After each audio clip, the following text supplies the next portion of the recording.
Get your filthy hands off that keyboard before I call the cops. Richard Sterling stood in his $5,000 suit, pointing at the black woman crouched near the server room terminal. His voice echoed across the empty executive floor. Amara Collins pulled her hand back like she'd been burned. "I'm sorry, Mr. Sterling, I was just what? Stealing company data? Pretending you understand code?" He kicked her cleaning cart. Bottles and rags exploded across the marble floor. "Clean that up. That's what we pay you for." The security guard watched from his desk. He didn't move. Amara gathered supplies on her hands and knees, her worn uniform soaked with sweat. Under the scattered rags, a laptop screen glowed faint blue. Sterling walked away without looking back. Have you ever looked down on someone so completely that you missed the one person who could save you? Sterling Technologies occupied 12 floors in downtown San Francisco. Glass walls, exposed brick. Exposed. Motivational posters about innovation that nobody read. 800 employees. $3.2 billion valuation. 48 hours until the biggest product launch in company history. Richard Sterling built this empire from his Harvard dorm room 20 years ago. The tech press called him a visionary. Forbes put him on 3 covers.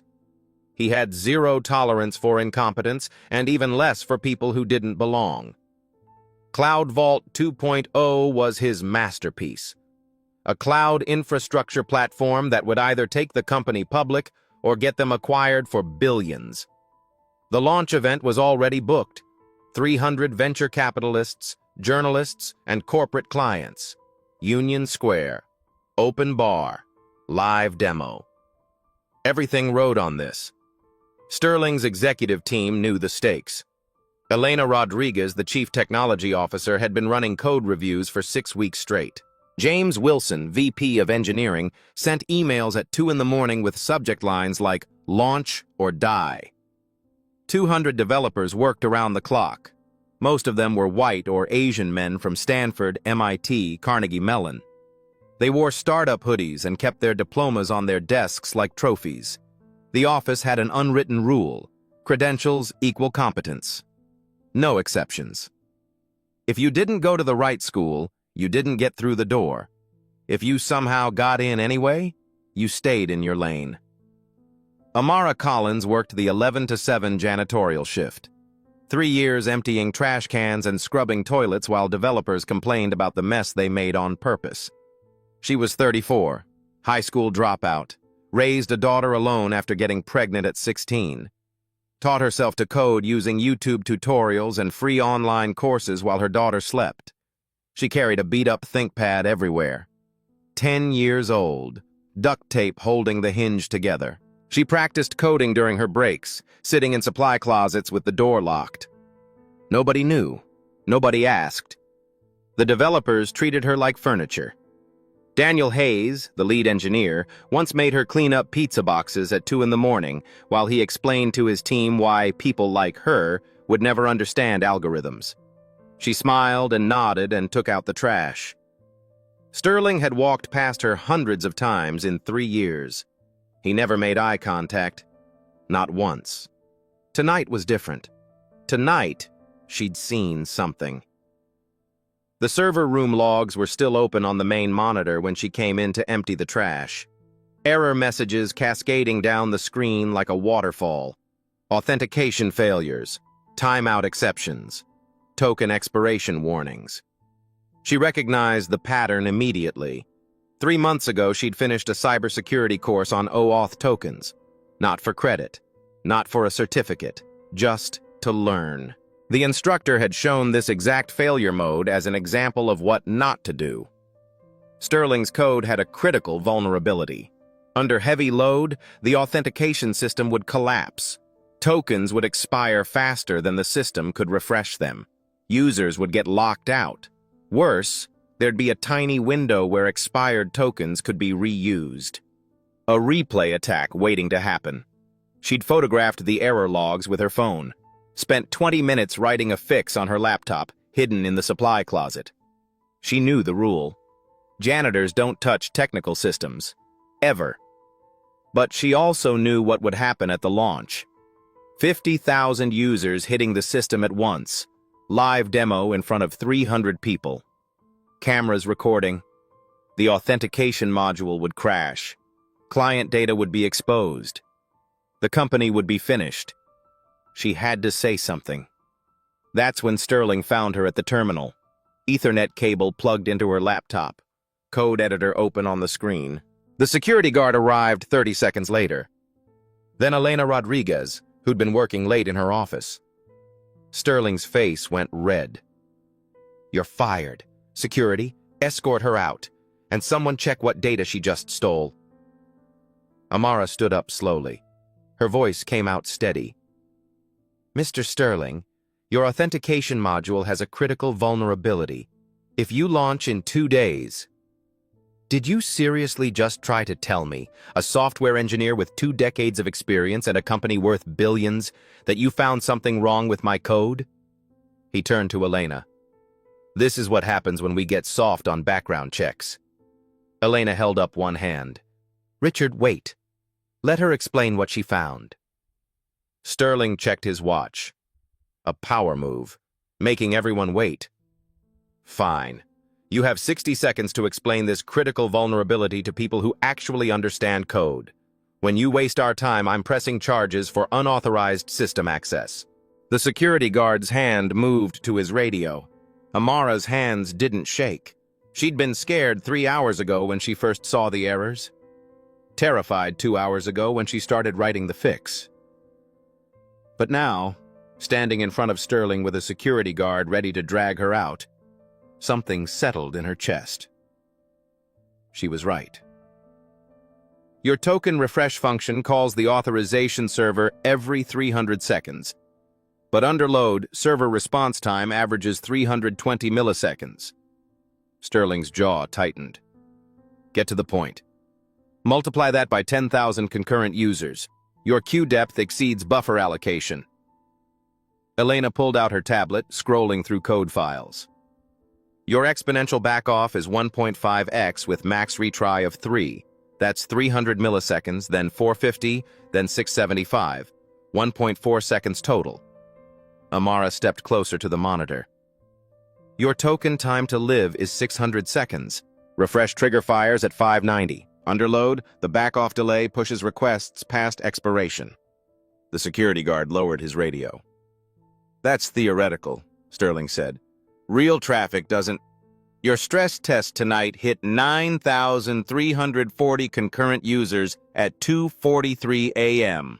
127 authentication failures in 3 seconds. She held up her phone. Time-stamped photos, clear log entries. All resolved by retry. Now imagine launch day with 50,000 users and someone exploiting it. Elena's fingers flew across her tablet. She ran a simulation. 15 seconds of silence. "Richard, she's right. This crashes the demo and exposes the vulnerability publicly." Footsteps from the hallway. Daniel Hayes appeared, coffee in hand, smirking. "So, the janitor took a Udemy course and thinks she found a bug our entire team missed?" Amara turned to him.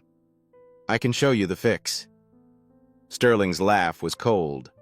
"Absolutely not. Wilson, get the team in here. We'll patch this with actual engineers." Elena stepped between them. "Richard, if she spotted this in 20 minutes, what else might she see?" "She has until the team arrives." Sterling's voice dropped. "Then we do this the right way, with people who belong here." People who belong here. Amara had heard versions of that her whole life. Elena touched her shoulder briefly. "Show us the fix."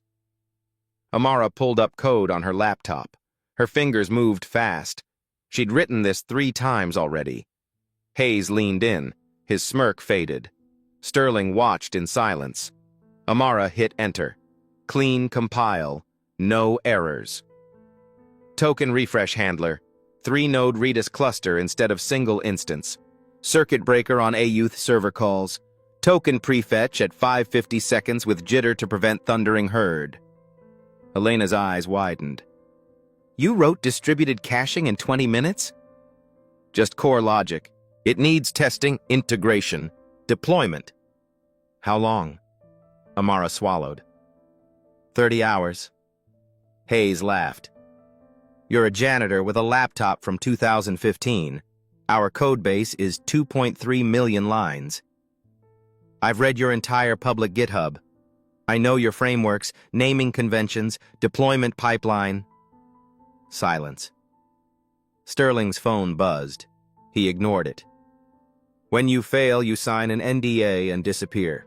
No lawsuits, no press, no glory. Deal? Amara met his eyes. Deal. But when I succeed, I want an interview for a junior developer position. Sterling's smile was ice. Sure. When you succeed. The war room filled up fast. 4:30 in the morning. 12 senior developers stumbled in with coffee and laptops, dark circles under their eyes. 2 days of crunch time already behind them. Sterling stood at the head of the glass-walled conference room. Through the windows, 20 more employees gathered outside. Word spread fast in a startup. Drama traveled faster. Code review, Sterling announced. We have a potential security issue that needs evaluation. He never mentioned Amara found it. Just a potential issue. She sat in the corner, the only chair without wheels, the only person without a laptop open. James Wilson arrived last, tablet under his arm. We have 42 hours to launch, Wilson said. If we rewrite the auth module, we need 96 hours minimum for regression testing. Then we don't rewrite, Sterling said. We patch. Amara's voice cut through. A patch won't work. The issue is architectural. 12 heads turned. Your token storage uses a single Redis instance. You need distributed caching with... Hayes interrupted, louder. We're not taking system design advice from someone who doesn't even have a GitHub account. A few developers snickered. One typed something on Slack. Phones buzzed around the room. Elena stood up. Richard, let her propose the solution. Worst case, we dismiss it. Best case, we save the launch. Sterling checked his Rolex. Fine, 30 minutes. Architect a solution on the whiteboard. My team evaluates. If even one person says it's unworkable, you leave and never touch a computer in this building again. He pointed at the whiteboard like it was a trap. And it has to use existing infrastructure, no new services, maintain backward compatibility, complete in 36 hours. Sterling's smile was thin. And explain it so even a non-technical CEO can understand. The room laughed, small, cruel laughs. Outside the glass walls, the crowd grew. Grace Thompson from HR pushed through, arms crossed. She'd heard the commotion, stayed to watch. Security cameras blinked red in the corners. Amara stood, walked to the whiteboard, picked up a blue marker. Her hand was steady. She drew a simple box labeled Current Single Redis. Right now, all your tokens live here. One instance, one point of failure. Under load, it becomes a bottleneck. She drew 3 boxes in a triangle. Replace with Redis cluster, 3 nodes minimum. Distributed token storage. If one node fails, the others handle the load. Hayes leaned back in his chair. That's just standard cloud-native patterns. Nothing revolutionary. A junior developer whispered to the person next to him. Yeah, but we should have done this from day one. Amara kept drawing.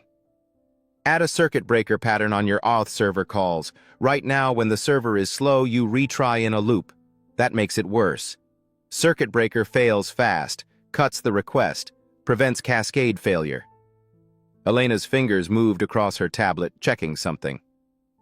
The circuit breaker alone reduces our error rate by 60%, Elena said quietly. Amara drew a timeline. Move your token refresh from 590 seconds to 550. Add jitter, random delays of 5 to 15 seconds per user. Prevents thundering herd problem where everyone hits refresh at the same moment. She added 2 arrows, one labeled red and one labeled write. Separate read and write paths for token validation versus refresh. Reduces lock contention. Faster response times. The room was silent now. Developers actually paying attention. Finally, add a cryptographic nonce to each token. Unique identifier. Even during the vulnerability window, replay attacks become impossible. She capped the marker, turned around. 12 engineers stared at the whiteboard. Hayes broke the silence. Even if the design is sound, implementation is complex. Who has 36 hours to rewrite this? Nobody spoke. Everyone was maxed out. Pre-launch chaos. Every developer was buried in critical tasks. "I can write it," Amara said. The room erupted in laughter. Hayes almost spit his coffee. "You're a janitor with a laptop from 2015. Our codebase is 2.3 million lines of Python, Go, and Rust. I've read your entire public repo.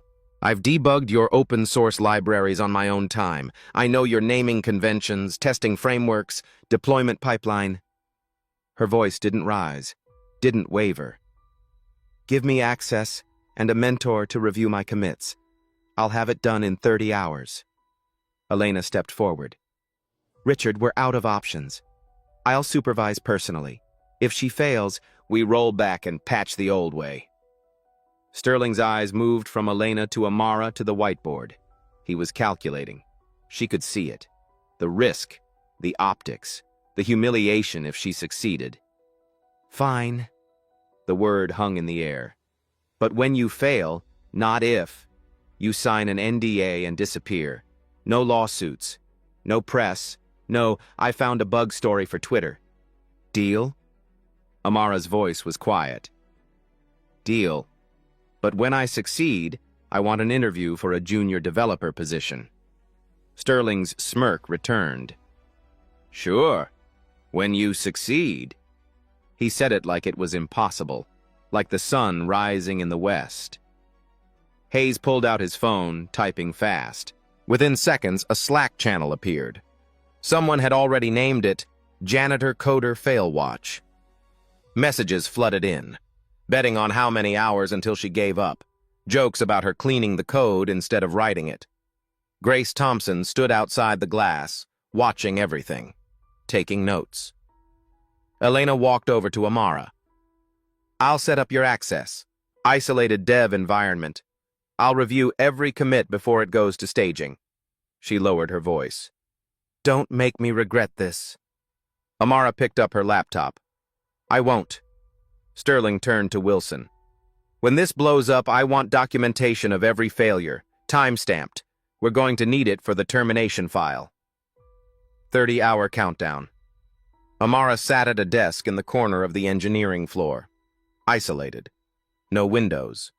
A single overhead light that flickered every few minutes. They gave her a laptop with restricted access. Guest network. Limited permissions. The kind of setup you'd give an intern you didn't trust. Hayes walked past her desk 3 times in the first hour. Each time he slowed down, looked at her screen, smirked. The 4th time he stopped. "Just so you know, if you break anything, you're personally liable. We'll sue you for damages." Amara didn't look up. "I won't break anything." "People like you always say that." He walked away before she could respond. The Slack channel exploded overnight. Janitor Coder Fail Watch had 200 members by dawn. Messages rolled in every few seconds. "Taking bets. She quits by hour 10. $20 says she can't even get the environment set up. This is what happens when you let diversity hires touch production code." Grace Thompson read every message, screenshotted them, filed them away. Hour 3. Amara's laptop froze. Kernel panic. Blue screen. She walked to the IT desk. The technician looked her up in the system. "You're not authorized for hardware replacement." "My laptop crashed. I need..." "Submit a ticket. 3 to 5 business days." Amara felt the clock ticking in her chest. "I'm on a deadline for Mr. Sterling." The technician shrugged. Everyone's on a deadline. Grace appeared from nowhere. Get her a new laptop. Now. Ma'am, the protocol. I don't care about protocol. She's working directly for the CEO. If you delay her, you delay the launch. Want to explain that to Sterling? 10 minutes later, Amara had a working laptop. Hour 6. First breakthrough. She refactored the token storage module, implemented the Redis cluster integration, 200 lines of clean Python. A junior developer named Sarah walked by, stopped, looked at the code on Amara's screen. Is that the auth module refactor? Yeah. Sarah leaned in closer. That's actually really clean. Did you write this? Amara nodded. Sarah pulled up a chair. Can you explain how the circuit breaker works? I've been trying to implement one for weeks. For 5 minutes, they talked like colleagues, like engineers, like people who belonged at the same table. Then Hayes's voice boomed across the floor. Sarah, stop wasting time. We have real work to do. Sarah stood up fast, mumbled an apology, walked away. Amara kept coding. Hour 9. The wall. Circuit breaker implementation hit a race condition she hadn't anticipated. 2 threads trying to update the same state. The system deadlocked. She stared at the error logs. Tried 3 different approaches. All failed. Her eyes burned. Her back ached. The flickered overhead light felt like a drill in her skull. She pulled up Stack Overflow. Searched for similar patterns. Found a post from Stripe's engineering blog. A solution for distributed state management. She adapted it. 400 new lines. Compiled. Ran tests. Green. All passing. Hour 12. Elena arrived for code review. She pulled up Amara's commits, scrolled through slowly. You have 3 logical errors in the token refresh handler. Amara's stomach dropped. Where? Elena pointed them out. Race conditions, edge cases, things that would only break under specific loads. Fix these before we go further. 40 minutes later, Amara pushed the corrections. Elena reviewed again. Good. Keep going. No praise, no encouragement, just acknowledgement. It was enough. Hour 15. Sterling checked in. He appeared at her desk without warning, stood over her shoulder. Progress report. Token refresh module complete, starting validation layer. He looked at her screen, at the lines of code, at the commit history. How many errors has Elena found? 3, all fixed. How many will she find tomorrow? Amara turned in her chair, met his eyes. None. Sterling's jaw tightened. We'll see. He walked away, stopped 10 feet later, turned back. Wilson, give her enough rope to hang herself. Wilson looked up from his desk. Already on it, sir. The Slack channel lit up again. She's still going. Actually kind of impressive. Don't get soft, she'll crash by morning. $50 says Sterling fires her before the 30 hours are up. Grace Thompson watched from her office. She'd started a separate document. Names, screenshots, timestamps. If this went wrong, she'd make sure everyone remembered how it happened. Hour 18. Amara implemented the cryptographic nonce generation. The hardest part. She'd never worked with Rust crypto before. Had to read documentation on the fly. Trial and error. Compile. Debug. Repeat. First attempt. Compilation errors. Second attempt. Runtime panic. Third attempt. It worked, but too slow. 200 milliseconds of latency per token. Fourth attempt. Optimized the algorithm. 12 milliseconds. Acceptable. Elena reviewed the code at midnight. She just taught herself Rust crypto in 6 hours. Elena said it to no one, just out loud, to the empty office. Outside, the city slept. Inside, Amara kept typing. The countdown continued. Hour 19. Hour. 3 cups of coffee sat empty on Amara's desk. Her eyes felt like sandpaper. Her fingers cramped around the keyboard. But the code was flowing now. Muscle memory. Logic chains snapping into place.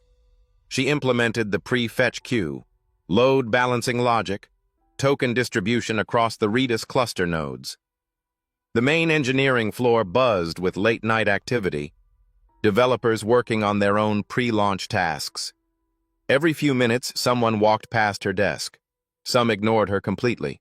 Some stopped, stared at her screen, walked away without saying anything.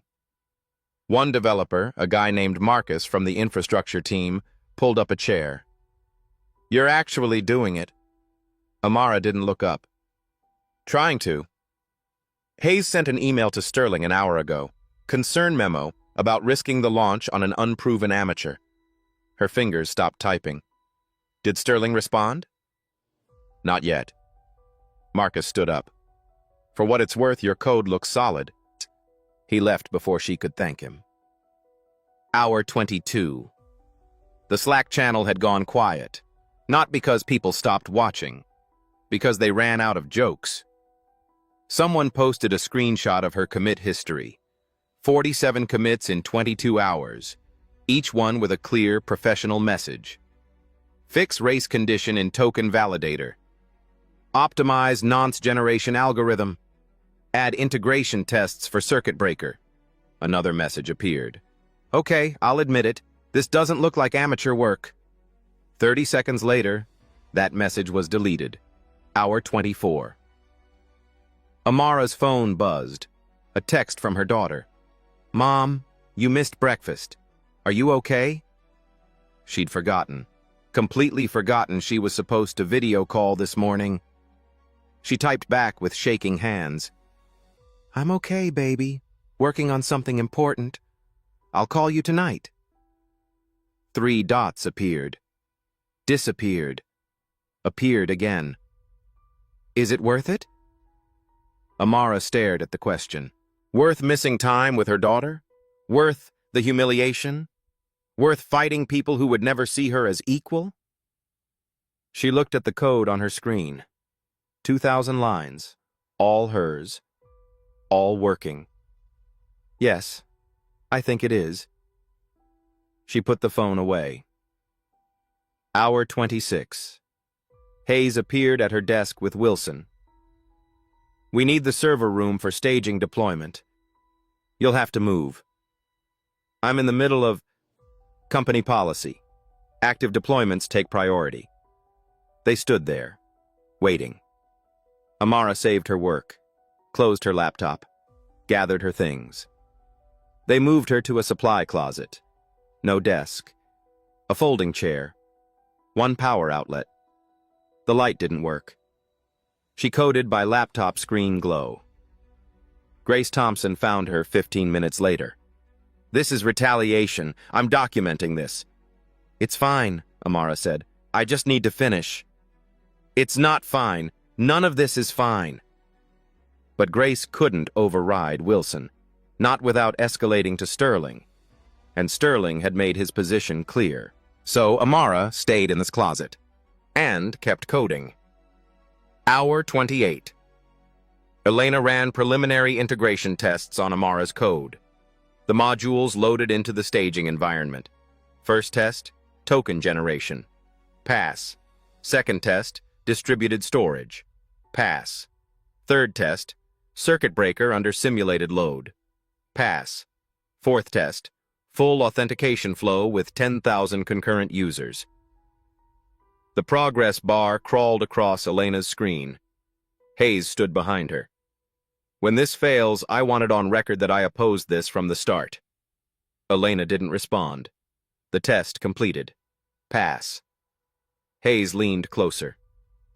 "Run it again. There's no way." "I already ran it 3 times, James. Same result." Her voice was ice. "The code works." Hour 29. Amara pushed her final commits. 3,847 lines of new code. 1,200 lines refactored. Her hands were shaking now, not from fear, from exhaustion. She stood up from the folding chair. Her back screamed. Her neck was stiff. She'd been hunched over a laptop for almost 30 hours straight. She walked to the bathroom, splashed cold water on her face. In the mirror, she looked like a ghost. Dark circles, bloodshot eyes. Her cleaning uniform was wrinkled and stained with coffee, but her reflection smiled back. She'd done it. Hour 30. The war room filled again. Sterling, Wilson, Hayes, Elena, 12 developers. Grace Thompson standing in the back. Outside the glass walls, 40 employees gathered. Phones out. Recording. Elena connected her laptop to the main display. Full regression test suite, 2,847 tests. She hit enter. The room went silent. On screen, a progress bar appeared. Test after test, green check marks rolling down like a waterfall. Authentication module, pass. Token generation, pass. Circuit breaker, pass. Distributed caching, pass. Load simulation, 10,000 users, pass. Load simulation, 25,000 users, pass. Load simulation, 50,000 users, pass. Security scan, 0 vulnerabilities detected. Performance analysis, 34% faster response time under load compared to the old system. The progress bar reached 100%. 2,847 tests passed. 0 failures. Nobody spoke. Hayes stared at the screen like it had personally betrayed him. Run it again. Elena's voice was flat. I already ran it 3 times before this meeting, James. There has to be an error somewhere. She's not what? Elena turned to face him. Not qualified? Not educated? Not white enough? The room went ice cold. Hayes's face turned red. That's not what I... Then what did you mean? Silence. Sterling cleared his throat. The tests pass. That doesn't mean it works in the real world. He turned to Elena. Deploy to staging. If it survives 12 hours without crashing, we'll consider it for launch. No congratulations. No acknowledgement. No thank you. Just, we'll consider it. Amara stood in the corner of the room, still in her cleaning uniform, still invisible. Sarah, the junior developer, started clapping, slow at first, then faster. One by one, other developers joined. Not all of them, maybe half, but it was something. Hayes stormed out of the room. Sterling followed without looking back. Wilson hesitated, looked at Amara, looked at the screen, walked out. Elena shut down her laptop. Go home. Get some sleep. Staging deployment starts in an hour. Amara's voice came out hoarse. What if it crashes? Then we'll deal with it, but I don't think it will. Elena packed up her things. For what it's worth, I've never seen anyone code like that under pressure. Not in 20 years.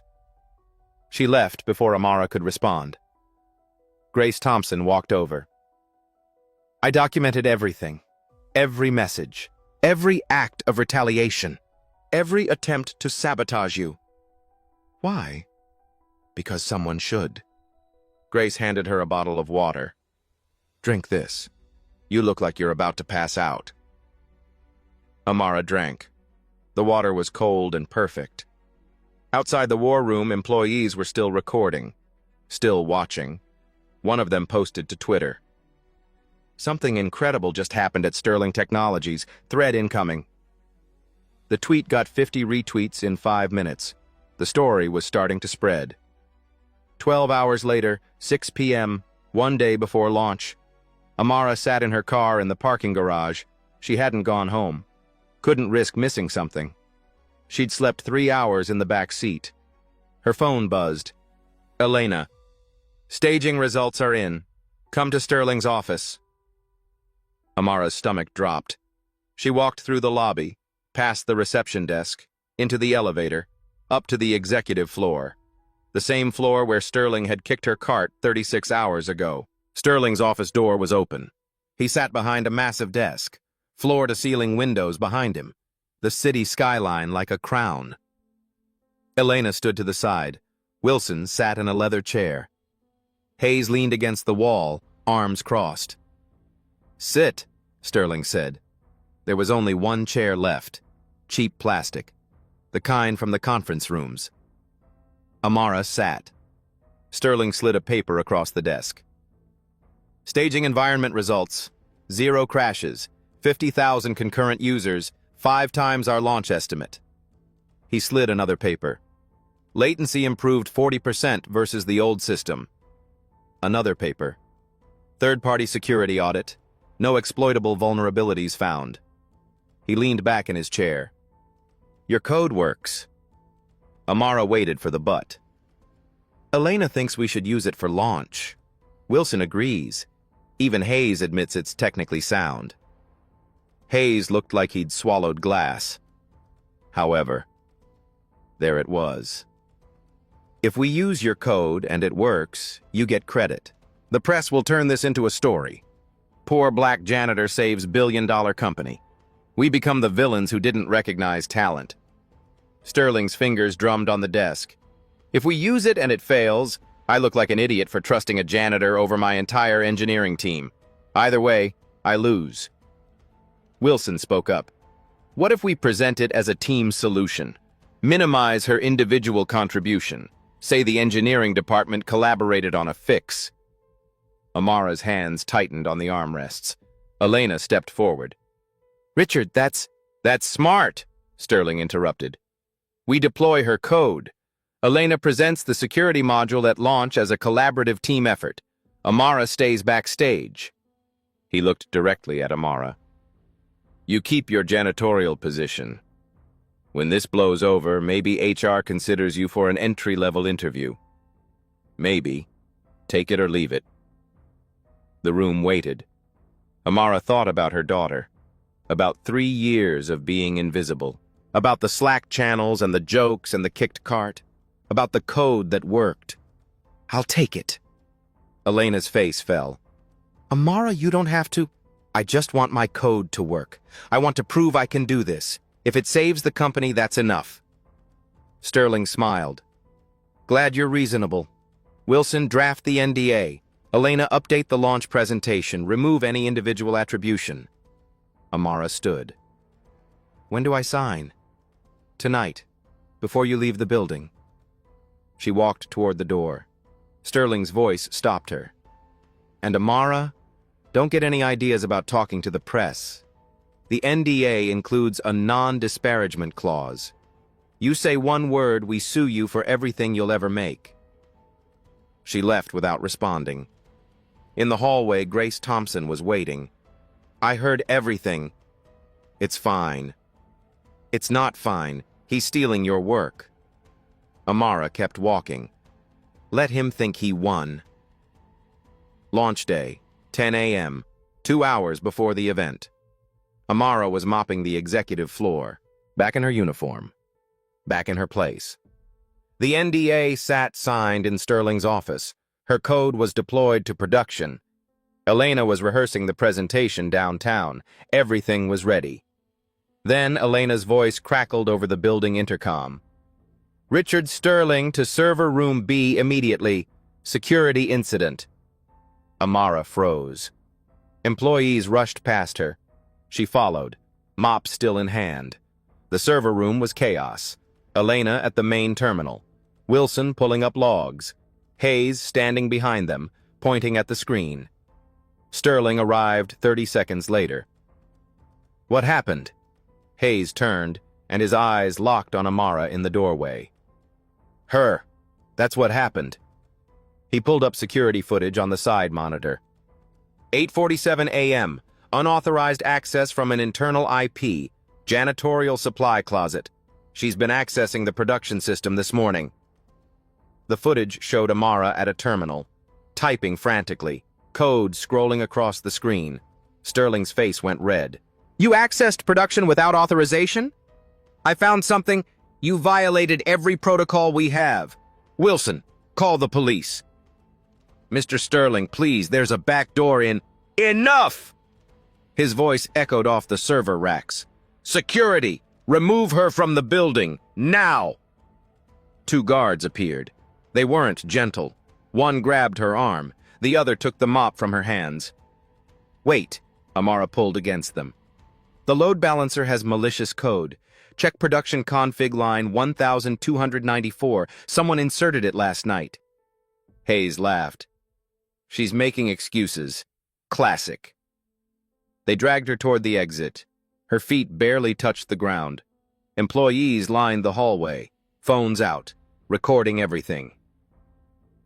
This is what happens when you let unqualified people play engineer, Hayes said, loud enough for everyone to hear. Grace Thompson tried to step forward. Richard, just let her explain. Stay out of this, Grace. She violated her NDA, accessed production systems illegally. She's done. They pulled Amara through the lobby, past reception, out the front doors. The guards released her in the parking lot. You're banned from the property. We see you again, we call the cops. The glass doors locked behind them. Amara stood in the morning sun, shaking, not from fear, from rage. She'd saved them, built something that worked, signed away her credit, stayed quiet, and they threw her out like trash. She walked to her car, sat in the driver's seat, put her head on the steering wheel. For the first time in 36 hours, she cried. Not from sadness, from exhaustion, from the weight of being right in a world that would never believe her. Her phone buzzed. Text from Grace Thompson. I believe you. Sending red-only VPN credentials. Find the proof. I'll buy you time. Amara wiped her eyes, opened her laptop, logged into the VPN using Grace's credentials. 60 minutes until the launch event went live. 60 minutes until 50,000 users hit a system with a backdoor. She pulled up the production config files. Line by line. Searching. Line 1294. There it was. A second authentication pathway.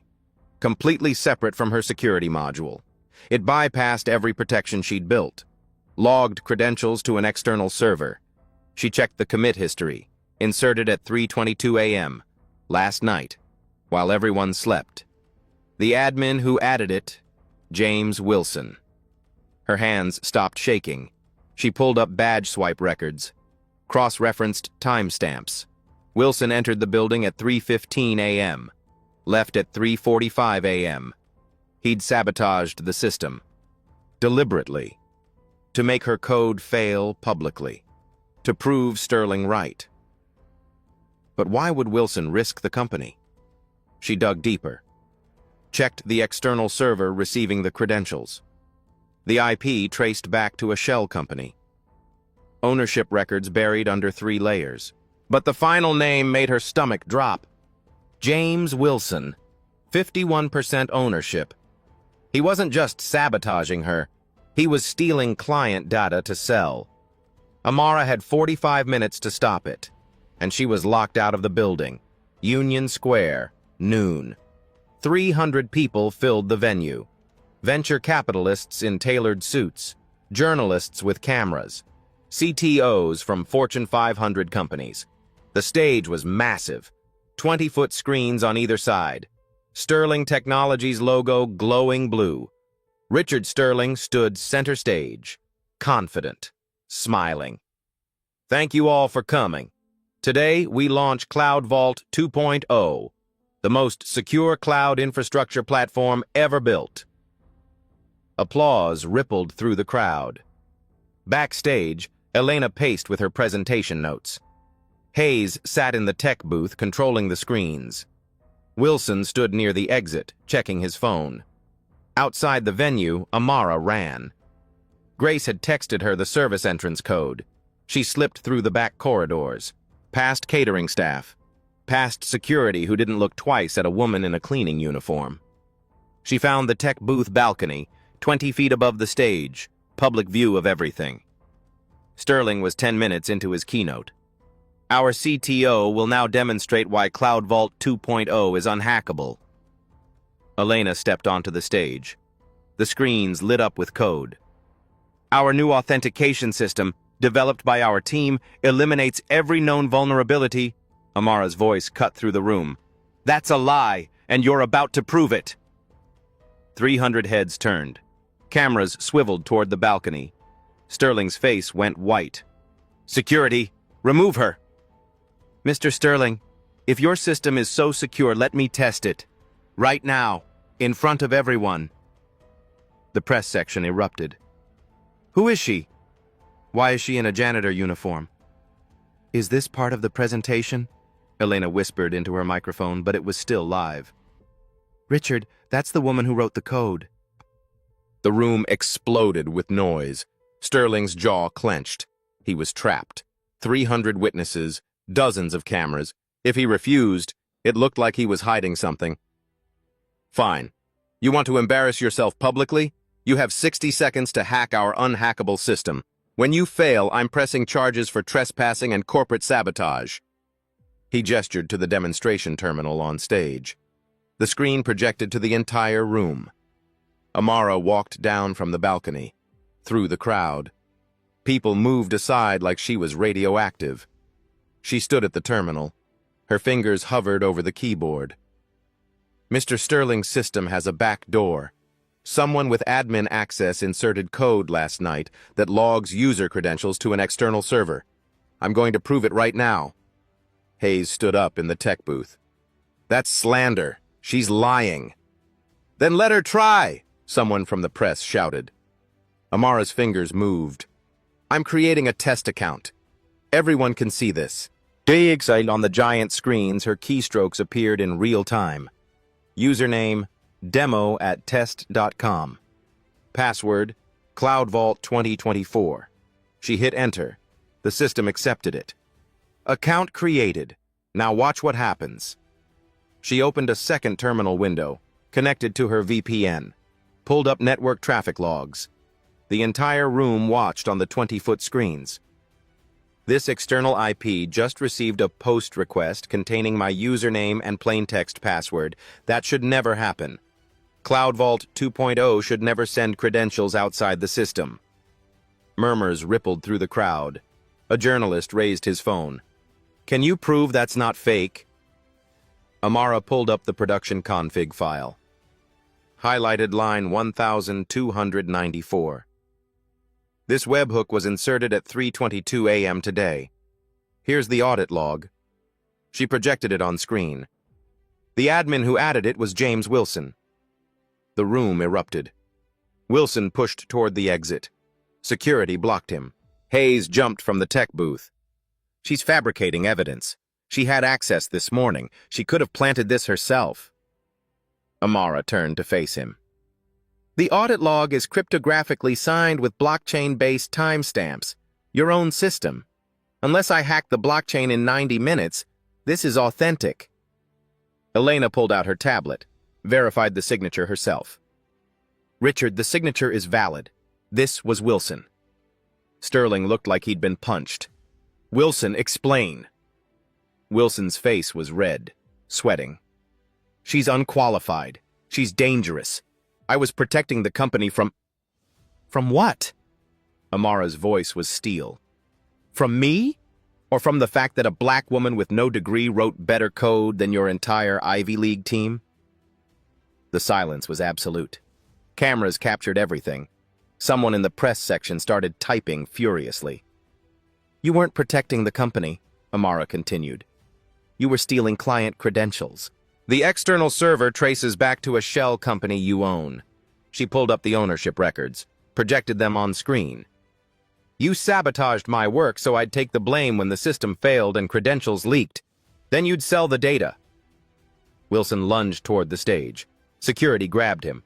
She's lying. Sterling, don't listen to her. She's just a janitor who got lucky. Lucky? Amara's voice rose for the first time. I spent 30 hours writing code that saved your company. I found your vulnerability. I fixed it. I asked for nothing but a chance. She turned to face Sterling. You said if I succeeded, I'd get an interview. I succeeded. Your product is launching successfully because of my code. Your VP tried to sabotage it and steal from your clients. The crowd was silent, waiting. Now answer one question in front of these 300 witnesses and cameras. She paused. Was I qualified? 10 seconds of silence. Sterling's face cycled through rage, humiliation, calculation. His voice came out quiet. Your code is functional. You demonstrated competence. That's not what I asked. The crowd leaned forward. Was I, a black woman, a janitor, a high school dropout qualified to save your billion-dollar company? A journalist in the front row started chanting, "Answer her!" Another joined. "Answer her!" Then another, then the entire room. "Answer her! Answer her! Answer her!" Sterling's hands shook. "Yes!" The word barely came out. "Louder," Amara said. "Yes! You were qualified." The room exploded. Applause, shouting, camera flashes like lightning. Someone started a slow clap that built into thunder. Hayes tried to leave. Security stopped him too.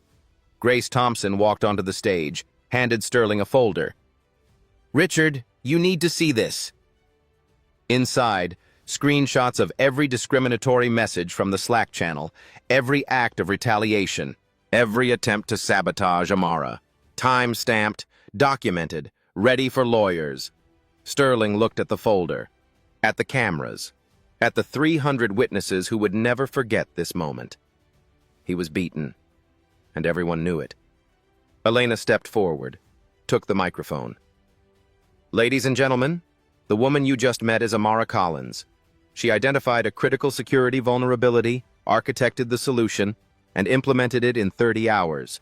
Cloud Vault 2.0 is secure because of her." The applause doubled. Amara stood on the stage in her cleaning uniform. For the first time in 3 years, everyone saw her. The applause faded. Sterling still stood on stage, holding the folder Grace had given him. His hands trembled slightly. Grace stepped forward, speaking into the microphone. "There's more." The room went quiet again. 3 days ago, Elena Rodriguez filed an SEC whistleblower report about systematic discrimination in Sterling Technologies' hiring and promotion practices. Sterling's head snapped toward Elena. "You did what?" Elena's voice was calm. "I filed a report because going to you would have meant silence. Amara isn't the first qualified person we've ignored. She's just the first who proved it where no one could look away." Grace pulled out another folder. "I have 47 incident reports of discrimination filed over the past 2 years, racial slurs, blocked promotions, hostile work environment complaints." She looked directly at Sterling. "You told me to bury them. I did. I won't anymore." The journalists were recording everything. Grace continued. "Either you reform hiring and promotion practices immediately, or I submit these to the EEOC and every news outlet in this room." Sterling looked trapped, cornered by his own choices. A reporter stood up. "Mr. Sterling, will you commit to transparency on diversity hiring going forward?" Another reporter. "What consequences will Wilson and Hayes face?" Sterling's lawyer whispered in his ear. He nodded slowly. "Wilson and Hayes are terminated immediately. We'll cooperate fully with any investigation into their actions." He looked at Amara. "What do you want?" Amara's voice was steady. "A developer position. Senior level. Market rate salary. Equity." She paused. "And I want you to fund a training program for non-traditional candidates. People who taught themselves but can't break through the credential barrier. People like me." Sterling looked at his lawyer again. The lawyer nodded. They had no choice. Not with cameras rolling. Grace produced a contract from her folder. Pre-written, ready. "Sign it, now, on stage." Sterling took the pen. His signature looked shaky on the giant screens. The crowd applauded again. A reporter shouted, "Mr. Sterling, will you publish quarterly diversity reports?" He forced a smile. "Yes, starting immediately. Sterling Technologies will be transparent about our progress." Wilson and Hayes were escorted out by security. The cameras followed them all the way to the doors. Amara stood center stage, no longer invisible, no longer silent. The woman who saved a billion-dollar company while everyone tried to stop her. 1 week later, TechCrunch headline, "From janitor to senior developer, how Amara Collins saved a billion-dollar launch." Wired ran a feature, "The code that changed everything." Forbes called her for an interview. Amara's LinkedIn updated, "Senior software engineer, Sterling Technologies." Her profile photo showed her at a desk with windows, dual monitors, a team of engineers in the background. Wilson was banned from the tech industry. SEC investigation ongoing for data theft and fraud. Hayes was fired. No severance. His LinkedIn still said seeking opportunities. Bye. Elena Rodriguez was promoted to co-CEO. Sterling was forced to share power. The board demanded it. The Collins Fellowship launched with 50 scholarships annually for non-traditional tech candidates.